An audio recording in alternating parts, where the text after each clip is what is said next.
for more on the economic relationship between these two huge neighbors. I'm joined now by Aurel Braun in Toronto. He's professor of international relations and political science at the University of Toronto.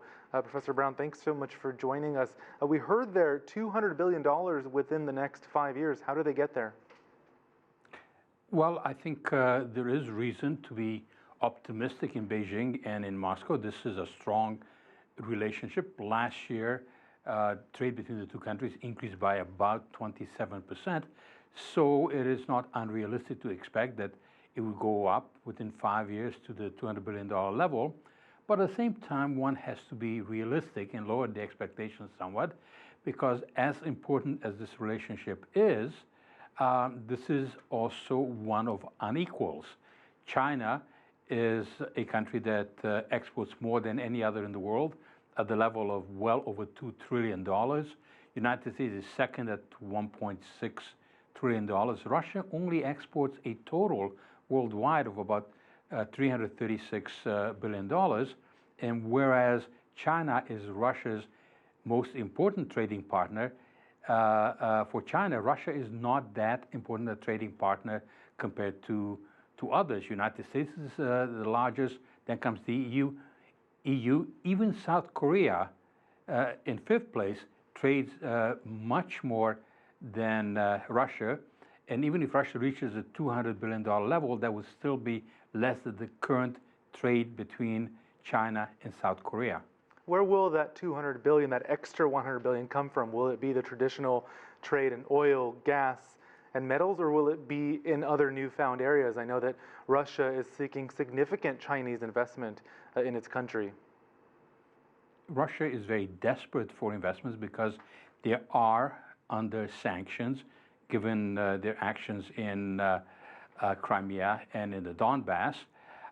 But there are some issues with increased Chinese investment because there are problems with business law in Russia. There's no reliability of business law, and those who invest in Russia would like to have that kind of security. It is also the case that Russia mainly exports, it's a unidimensional economy, it mainly exports energy. As was mentioned, about 60% of the current export is energy, about 10% roughly is raw materials. So even though there are aspirations to have more high tech, this is likely to be in the military realm, where Russia does have very advanced military technology. But there you have some problems that Russia may not want to transfer some of the most advanced military technologies, such as stealth fighter aircraft technology, to China. So yes, there may be some improvements in the sale of agricultural products, but here too, Russia cannot replace United States or the EU. Russia is a market of only about 143 million people. It is a country that has a GDP that is vastly smaller than that of China or the EU or United States. So this is the kind of ceiling of how much there can be done with Russia. But this is the 24th meeting. I think both countries want to continue a steady improvement. The Russians would like to at least put on a show that they are equal partners to China. The reality is that they're not. So now that the meetings with Medvedev are finished, we've got meetings with Putin, the Russian president, scheduled for Wednesday. How significant are these new deals, do you think?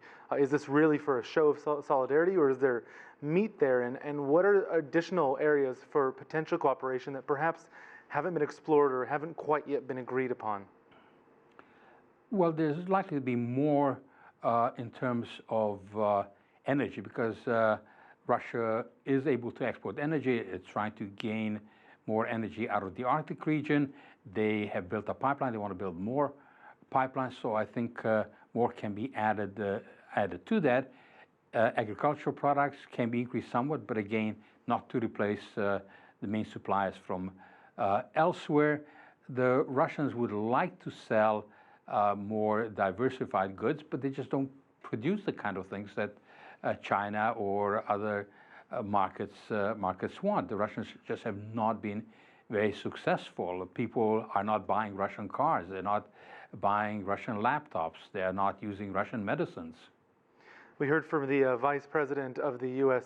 Chamber of Commerce on CGTN, who said that there are no winners in the U.S.-China trade war. There are only losers. But is Russia benefiting from the U.S.-China trade tensions?